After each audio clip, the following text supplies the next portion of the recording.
turn to Michelle Gavin. Well, thank you so much for inviting me, and it's a real pleasure to be here and to see so many familiar faces, and many of which I haven't seen for a while, so it's a treat. I was recently at a conference in Oxford, and this brilliant woman, former president of MIT, really stressed to everyone who was listening that, real genius is found in the capacity to make things much simpler, not more complex. And so you will all agree with me today that I have no such genius, because what I really want to talk about is sort of the complexities that any administration going forward will have to deal with. And I've had the good fortune of being here since this morning. I've tried to listen to the other presentations and reflect on them a bit in the way I'm thinking about this.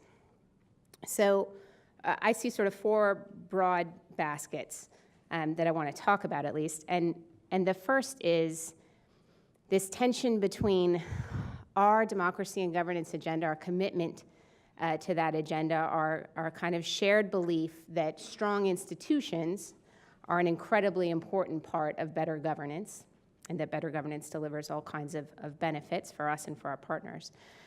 So this tension between our desire for strong institutions and also our comfort with them, right? As Westerners, from a private sector or public sector perspective, this is what we know, sort of established rules of the game, institutions that act in a predictable way. And the reality of the fact that in many states, you still have much more powerful relationship-based dynamics.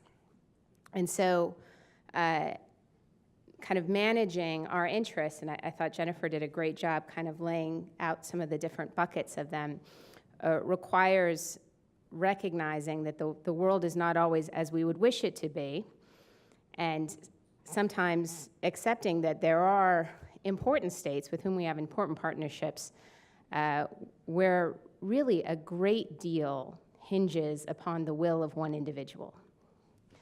And what we're going to be able to get done in those places depends on our relationship, our personal relationships with that individual.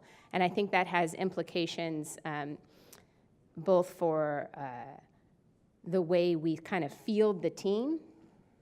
It has implications for our understanding of what's required to get things done.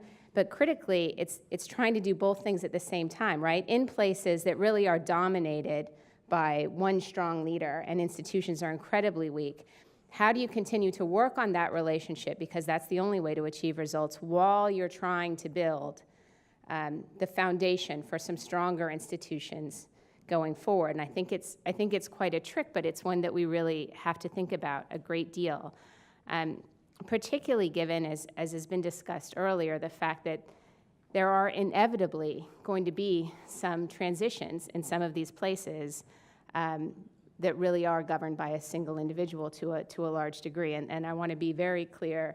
I'm not talking about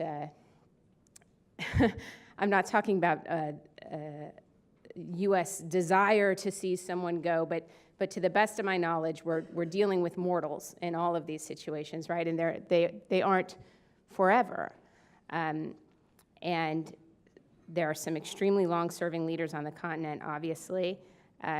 And in many of those places, it's worth going through the thought exercise about what happens when that leader goes.